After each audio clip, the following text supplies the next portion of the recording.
what I want to do today is to go through what I see, and maybe not everybody will agree with this, but what are the advances in kidney transplantation over the last few years? And as usual, we like to start at the beginning.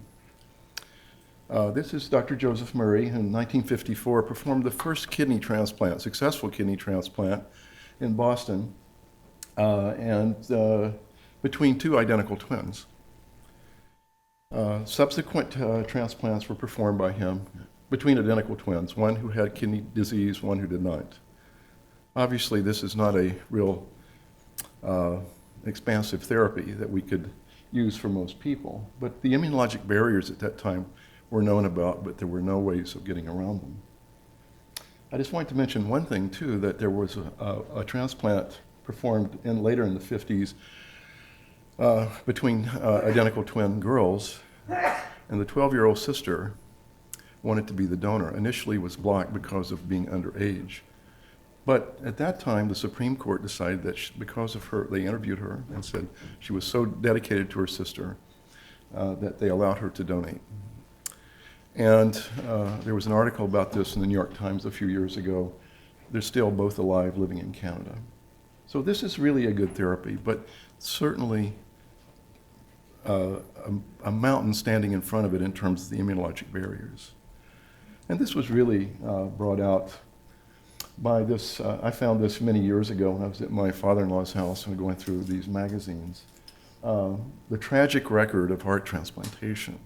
And for any heart transplant people here, you know that it's so routine now that things are, at that time, you would not have a concept that it could ever been difficult. And certainly the people that developed this, the surgical techniques were there, but the immunosuppressive therapies were not. Patients who came into the list for heart transplantation often had severe rejection. They were treated with high-dose steroids and then developed infections and often died.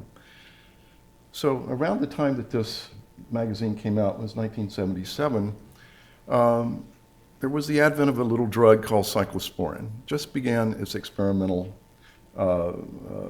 studies, and that rapidly led to turning this whole thing on its ear, because this was the drug that allowed us to go forward and to make transplantation really useful for most people. We could block the immune system in a way that would allow transplantations to be successful. And I remember those days. I started at Children's Hospital in 1978 with Dr. Ettinger was there at that time. And during those early years, we had really trouble with a lot of rejections in children. And once we got cyclosporin, a lot of that went away.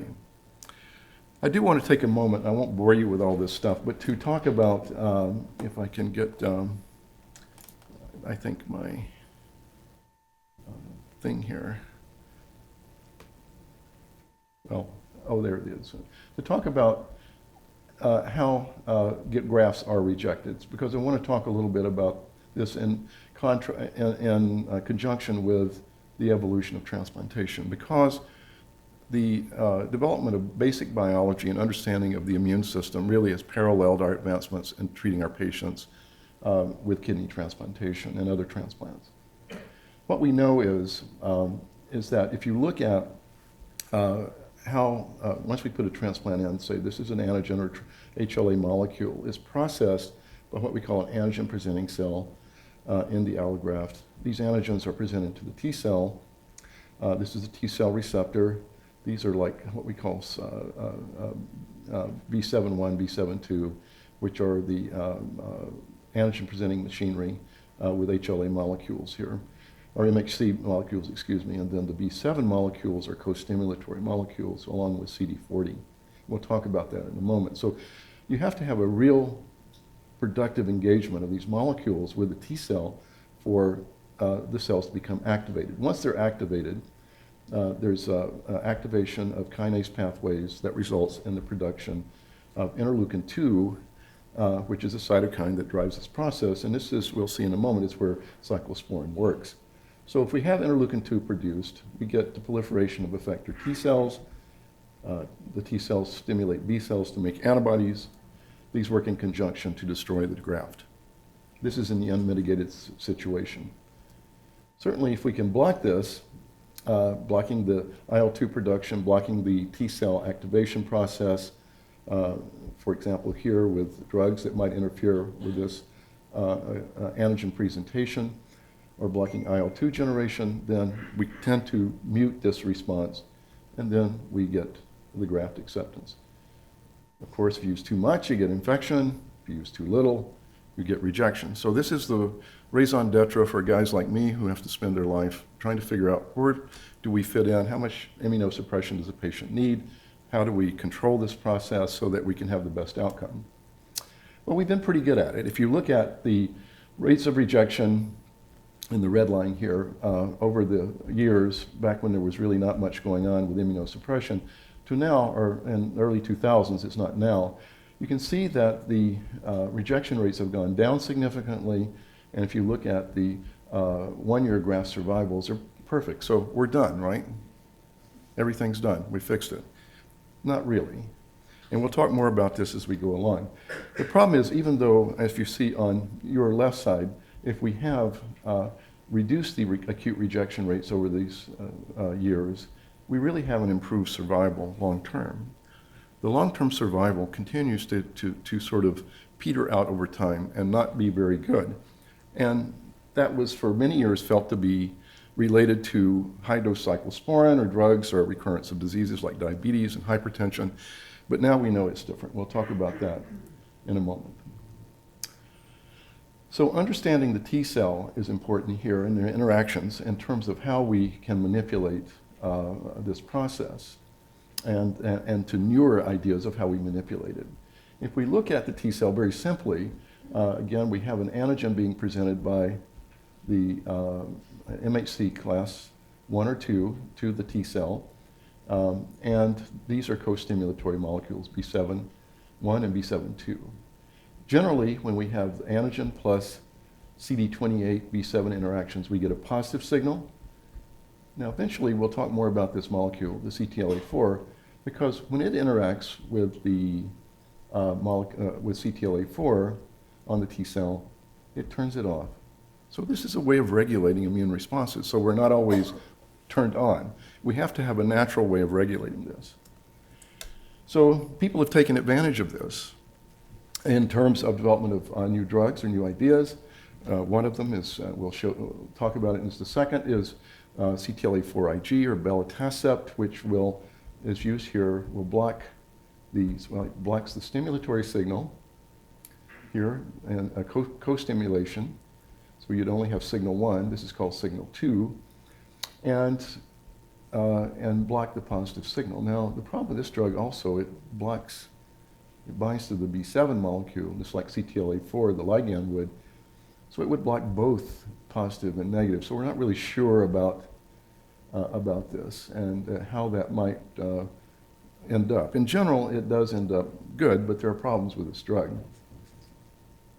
So if we look at then how, in this scenario, how these things work, we're talking about several different molecules here, B7 interacting with CD28, CD40 ligand. I'll show you something about this in a moment.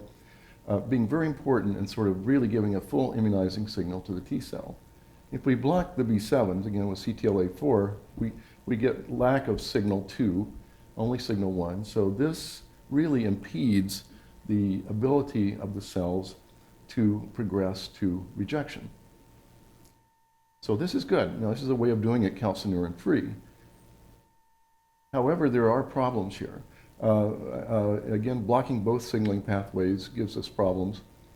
And there are other drugs that are now being developed in this pathway, again, anti-CD40 and anti-CD40 ligand. This I'll tell you about just in a moment because it's very interesting in terms of how the T cells and APCs interact here when it's blocked. There's antibodies to CD28, and then there's belatacept. Well, this is a patient, actually, it came from UCLA that I was asked to see a couple of years ago that needed a liver transplant at Cedars. And this young man had a history, or the surgeon told me he has some sort of problem with his immune system. And Mindy's right here in the audience and wrote this up for us as a fellow. His paper was in the American Journal of Transplantation, but said he's got some sort of problem with the immune system, and he gets some infusion every month. So I figured it was IVIG, which was right, but boy, they were right. He did have an immune problem. He had a complete deletion of his CD40 ligand, exon 3. And when you have no CD40 ligand, I'll go back here, right there, what you have is a syndrome called hyper-IgM, no IgG. So you just make IgM, you can't class switch to IgG. And so we were trying to figure out what this guy needed, and we worked up his T cell and found that he actually still had T cell activity, but we gave him very low amounts of tacrolimus after his liver transplant. He continued his IVIG therapy. Now, getting back to Bella, so if we look at the clinical trials here, the nice thing about this drug is that it is useful because if you look at it compared to cyclosporin over time, and this is a benefit trial going out to about 5 years, that you get much better GFRs than you do with cyclosporin. So this may extend the life of these grafts. The problem is there's a lot of issues with this drug that make it difficult to use. First, we found that were people getting rejections with this drug very early. And this is, other people have seen this. So what has happened now is that we, Dr. Toyota at our place has worked this up as well as others, have shown that when in some patients the drug doesn't work, especially if you look at T cell specific for antigens. We look at T cell specific for cytomegalovirus in our patients. So these T cell that are responsive to CMV, memory CD8 cells, are completely unaffected by blockade of CD28 with belatacept. So if you have memory T cells, you can't, and this shows it in graphic form here, and these were patients who had pre-belatacept infusions. We looked at their CMV cytotoxic T cell levels, and then we looked at it afterwards. The drug had absolutely no effect on them. So there are people who have these types of cells that are alloreactive, and if they do not signal through CD28, and that they are susceptible and so the drug doesn't work, so they're susceptible to rejection. And I wanted to talk a little bit about these co-stimulatory molecules. This is a very interesting area in immunology now, because we're over here, in the transplant world, we're over here, looking at trying to block signaling through the from antigen-presenting cells to the T cell and back this way as well. So we have anti-CD40 ligand, we have anti-CD40s, we have the CTLA-4 Ig molecule I told you about, belatacept. There's a new one called anti-CD28 that will block the signaling between B7-1, B7-2, and these molecules. However, there are other signaling molecules on the T cells and B cells, or T cells and APCs, that do different things. So for example, PD-1, or programmed death ligand 1, on T cells interacts with the B7s to inhibit the activation of the cells. So if you look here, these are co-inhibitory signals instead of co-stimulatory signals. So if so if you're turning off the T cells with this, also with CTLA-4, we know, and that can mute the T cells' effector functions. However, our friends in the other part of the garden we work in HEMONC, have developed antibodies, anti-PD-1 and CTLA-4, to address the issue of blocking this and to enhance T cell responses to help with tumor immunology and to reduce tumor burden. So this is a very interesting thing, and I want to play a little video for you here, if you'll be patient with me, and we'll get this going. Just sort of to bring up these points.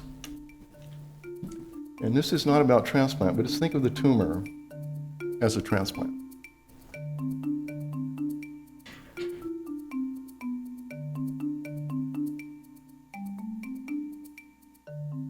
Many genetic and environmental factors can cause tumors to form. For instance, UV radiation from the sun can damage DNA and other structures in melanocytes, which are the pigment-producing cells in the skin. Chronic damage to melanocytes by UV radiation leads to most cases of melanoma, which is a type of skin cancer. As melanomas grow, they can eventually spread to other sites in the body, such as the lungs and liver. The cells of the immune system are continuously monitoring our tissues. Natural killer cells, or NK cells, sense stress-associated molecules on damaged and cancerous cells. Dendritic cells, or DCs, activate cytotoxic T cells, which can then sense tumor-associated antigens using their T cell receptor and other co-receptors. Once activated, NK cells and cytotoxic T cells release perforin and granzymes. These molecules punch holes in the surface of the tumor cells, causing them to die by apoptosis. Helper T cells support these responses. They help DCs to activate cytotoxic T cells, and they produce cytokines such as interferon gamma that recruit and activate more NK cells. As the tumor evolves, genetic changes occur that can give some tumor cells a survival advantage. This means tumors are often heterogeneous. For instance, tumor cells may no longer express the molecules that are sensed by the killer immune cells. As the immune system continues to kill the tumor cells it can recognize, the cells it can't sense become more prevalent. This is immunoediting. It leads to the emergence of a tumor that can't be detected by the immune system. Some tumor cells actively suppress T cells by expressing inhibitory molecules such as PD-L1. PD-L1 binds to the PD-1 receptor on T cells and deactivates them. This is an immune checkpoint. In addition, tumor cells can attract immune cells that suppress the activity of other immune cells, thereby supporting tumor growth. These immunosuppressive cells include regulatory T cells and certain types of myeloid cells. Therefore, the tumor microenvironment is like the scene of a battle between two opposing immune responses. One side of the immune system is attacking the tumor, while the other side is helping it to grow. Scientists are developing immunotherapies to help strengthen the immune attack. One approach is adoptive T cell transfer. Cytotoxic T cells taken from patients with melanoma are selected for their ability to attack tumor cells. The best killers are infused back into the patient. Treating patients with cytokines, such as interleukin-2 and interferon alpha, can also boost the activity of anti-tumor immune cells. An alternative approach is to target the immune checkpoints. For instance, antibodies that bind to PD-1 stop this molecule from switching off cytotoxic T cells.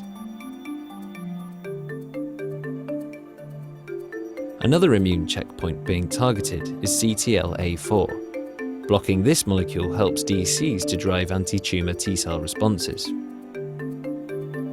Not all patients will respond to these immunotherapies, and some responses will be delayed. Combining immunotherapies with chemotherapy or radiotherapy can lead to a better response in some patients. Immunotherapies can themselves be combined. For example, PD-1 and CTLA-4 blockade can improve responses when administered in combination. Activating the immune system has risks. Some patients develop harmful side effects when their immune system attacks healthy cells. Nevertheless, there have been encouraging results from clinical trials. This animation has focused on melanoma, but it's becoming clear that immunotherapies can be used to treat many different types of cancer.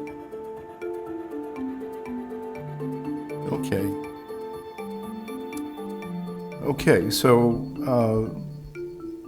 this is I think a very nice video that has, excuse me, I'm trying to move this on here, let's see. I'm not sure I can you move the slide to the next slide? Let's see. Okay, there we go, whoops, back. So basically, what's happening here is, in my view of this, is that we're looking at a garden of regulatory proteins where there are co-stimulatory and co-inhibitory.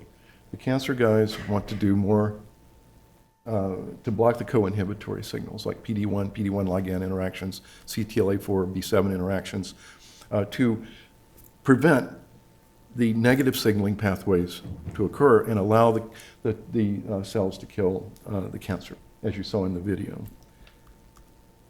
And this has been recently sort of, I think, these studies have been presented in New England Journal recently that show that with these types of blockades, they call it releasing the hounds, which is what we don't want to do in kidney transplant. We don't want an unbridled immune system attacking our organs, but if you have cancer, you do. And to me, I think, and I don't know if you guys know Johann Kepler or who he was. Kepler devised mathematical formulas to represent the motion of the planets. And when he figured this out, he said, I feel like I've seen inside the mind of God. And I think the way T cells behave and how they're regulated by these proteins really is the same thing, that we have a natural way of regulating our immunity. And if it gets dysregulated, or if we dysregulate it, we get autoimmunity or we get immune deficiencies. So I want to talk about something I mentioned in the video, Tregs. So obviously, the tumors can induce Tregs and allow those populations to grow. So then this suppresses other T cells from attacking the tumor. Now, this is nice for us, though, because we could do the same thing. And also, they said you could give killer T cells by infusions. It might be for us in kidney transplant a way of giving the other kind of cell to prevent rejection. And the guy that discovered Tregs, this is Simon Sakaguchi. I met him a couple of years ago. I think someday he'll probably win a Nobel Prize for his work too, because it was so many years before anybody knew anything about how, we talked about suppressor cells, and they were CD8s, and the CD4s were helper. All that was wrong. Basically, what this gentleman did showed in neonatal mice that if you took the thymus out at birth, that within a few weeks these mice developed severe autoimmunity. If you waited a week, they didn't. So what kind of cells were doing this? What he found is that there were a group of cells coming from bone marrow going through the thymus during the first week of life that developed into, they were CD4 cells, CD25 positive, IL-2 receptor. Now we call, there's a transcription factor called FOXP3. This factor turns the, is the sine qua non for Treg cells. And we know that if you don't have them, you get severe autoimmunity. So again, the molecules here, the CTLA-4 B7 is interactions is what gives us this bend towards the Tregs. Now, I'm not going to go really deeply into this because I know it's early in the morning, but we know now a lot about the naive T cells and how they go towards either Tregs, which promote tolerance and prevents autoimmunity, or more effector functions like Th1 cells, which cause autoimmunity, graft rejection. More and more, these types of cells, Th17 cells, also are important in autoimmunity and graft rejection. And T follicular cells are responsible for stimulating B cells to become plasma cells. And one of the cytokines that's really important here that's emerged is interleukin-6, which shapes all of T cell immunity. And we'll talk more about this in a moment. I don't have time to go through all of this, but antibodies to interleukin-6 or interleukin-6 receptor have been very instrumental in manipulating all the T cell effector functions of many cell types, and both T cells and B cells. As you can see here, they can block the effects of IL-6 on Tregs and allow the tolerance to emerge, and also block the inflammatory T cells over here, and block B cells and plasma cells from being activated. So the important thing in life, and this is a message from the Oracle at the Delphi, where all Western civilization supposedly began, that for everybody to go forward and be successful, you should know yourself and nothing in excess. So this is true for the immune system too. You have to know yourself. If you don't know yourself, you get autoimmunity. If you have excessive immune responses, you're going to get autoimmunity. So this is where Tregs come into effect. So I already mentioned to you that how they work. The naive T cells go through the thymus, interact with certain antigens, and develop a phenotype that is CD4 25 positive, now CD127 low, which is the IL-7 receptor, and they are in our body about 5 to 10% of the T cells circulating to help prevent inflammation from going awry and turning off T effector cells. And in our world of transplantation, we're getting into cell therapy too, but not with cytotoxic cells, but with T regulatory cells. And this is some work that we're doing at Cedars with UCSF.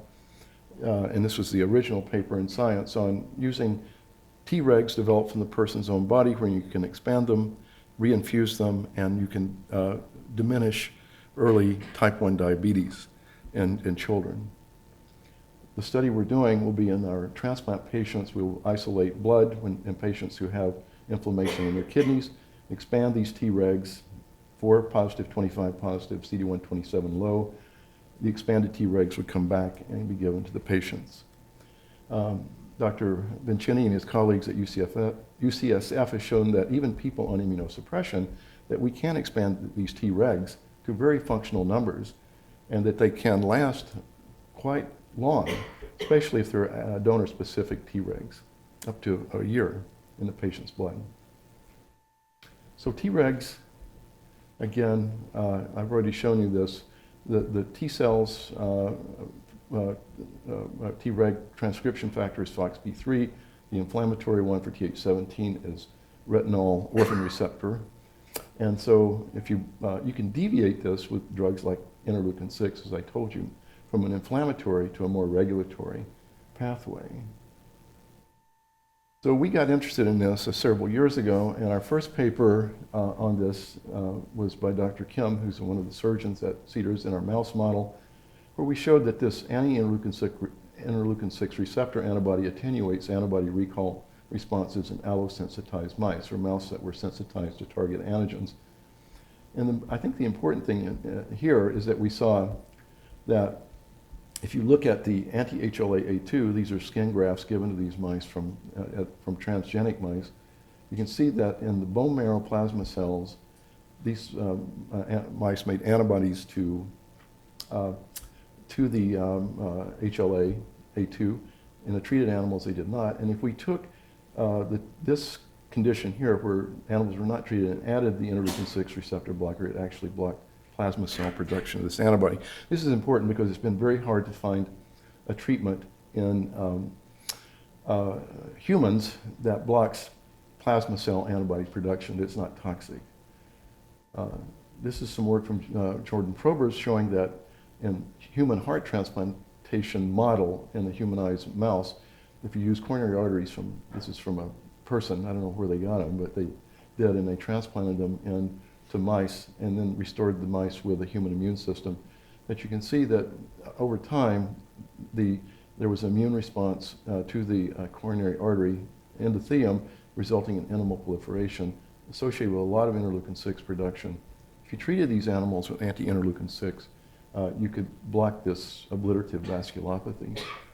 And we've subsequently done a trial with anti-interleukin-6 in humans for desensitization, and we found that we knocked down the antibodies very significantly and prevented rejection in these patients. We subsequently looked at this drug, tocilizumab, in 75 patients who had very severe transplant rejection that was unamenable to any other therapy. We compared them to 39 to standard of care with IVIG retux, and here we treated with tocilizumab for up to 5 years. I won't go through those characteristics here, but to show you the data that the 5-year graft survival for the tocilizumab treated patients were getting it monthly up to 18 months was significantly better than patients treated with standard of care over the time. In fact, there was a near significance for patient survival, because when these people go back to dialysis, they don't do well. And this just shows that the most important thing for survival was EGFR at the start of the study and tocilizumab treatment. So we're going to be investigating this drug, and not only for prevention, but treatment of antibody rejection.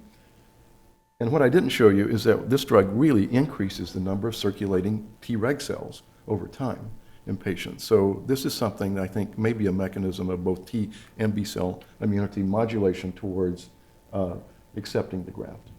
I want to spend some time here talking about the antibody theory of transplantation, because this is something that is unique to UCLA as well, with the papers of Dr. Paul Terasaki and his legacy here.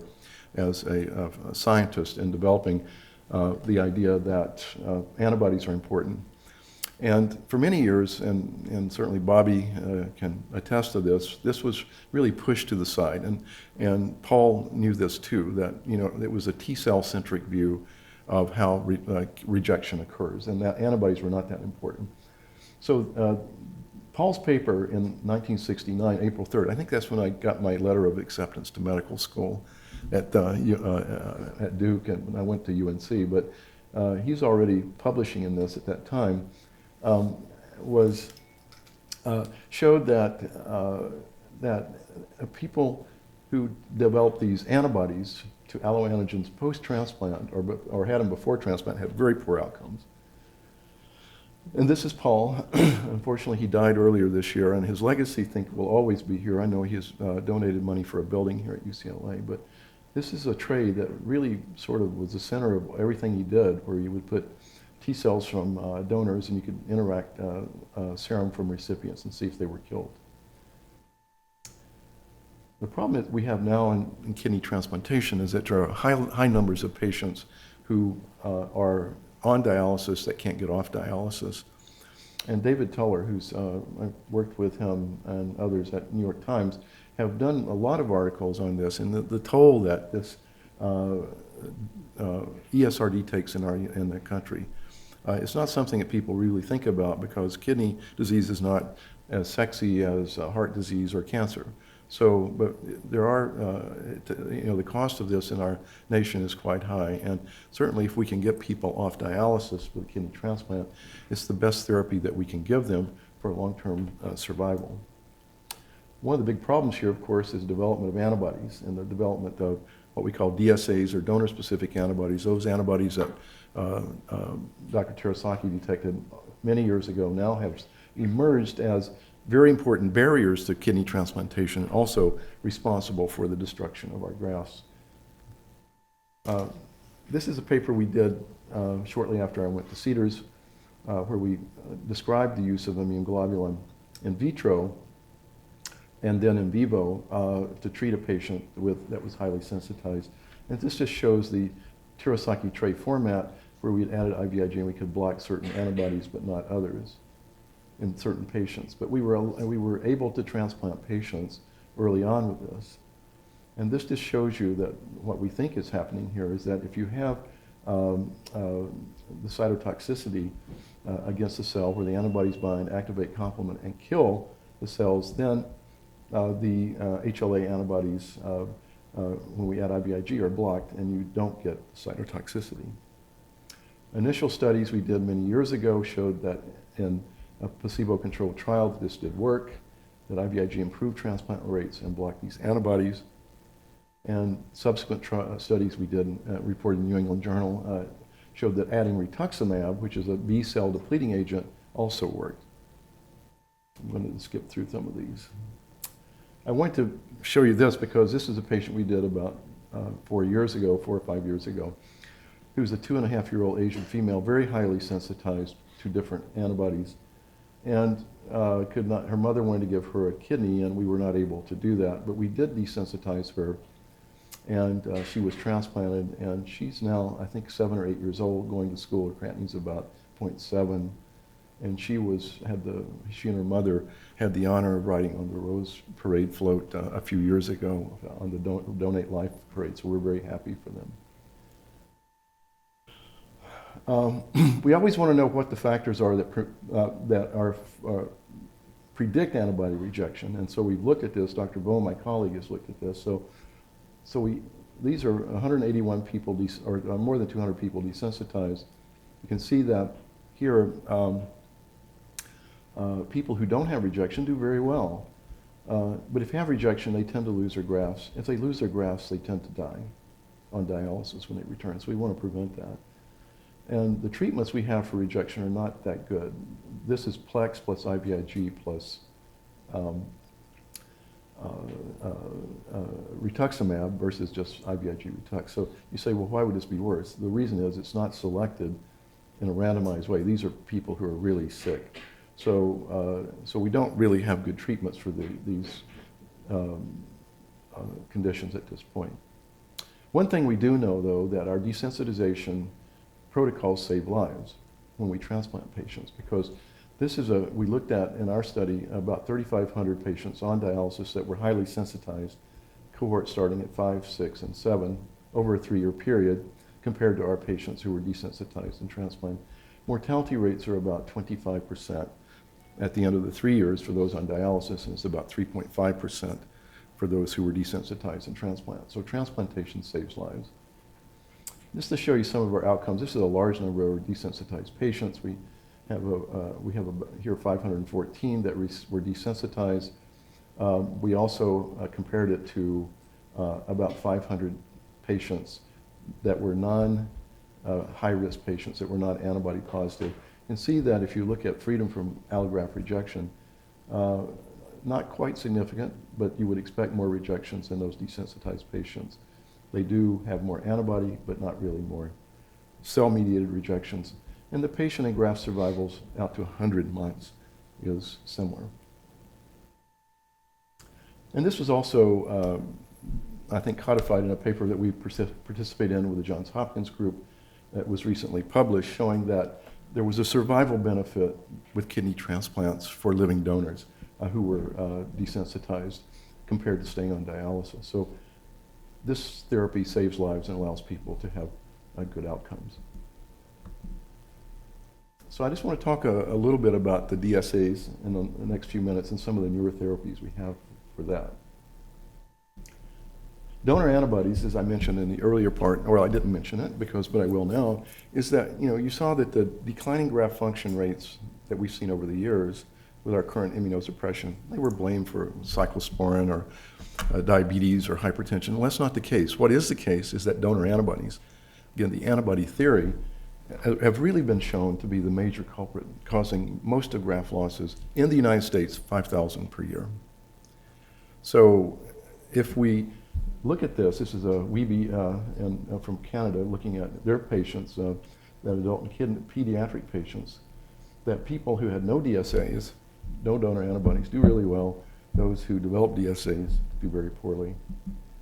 And just to go over this briefly again, and I won't bore you with this schema, but if we have the antigen-presenting cells presenting to the T follicular cells now, IL-6, IL-21 drive these T follicular cells to stimulate B cells to make antibodies to donor HLA. You have B memory cells, plasma cells, that come into the microvasculature and either destroy the graft by activating complement or through antibody-dependent cellular cytotoxicity. So now, I think in today's world, the past is that most of the rejection is T-cell mediated. Now, I think it's really more antibody mediated. And we have to develop drugs to go after that. So we need antibody-targeted therapies. The other thing I think is important in grafts that my friend Alex Lupi from Paris has shown is that if you have antibodies, you get this accelerated atherosclerosis. And if you remember that picture of that artery I showed you where IL-6 was causing this intimal proliferation, we think this may be what's causing it. So there are therapies up here. I've already talked to you about some of them, Retux, IVIG, pheresis. I will talk a little bit about complement in the next few minutes. And then these two, I talked about tocilizumab, but I want to talk about this drug as well. Complement is important in causing graft rejection. This is from a Paris group, Lupi and colleagues, who've shown that if you look at biopsies and serum antibodies, DSAs, if you don't have DSAs over 7 years, you do really well. If you develop donor antibodies, you don't do that well.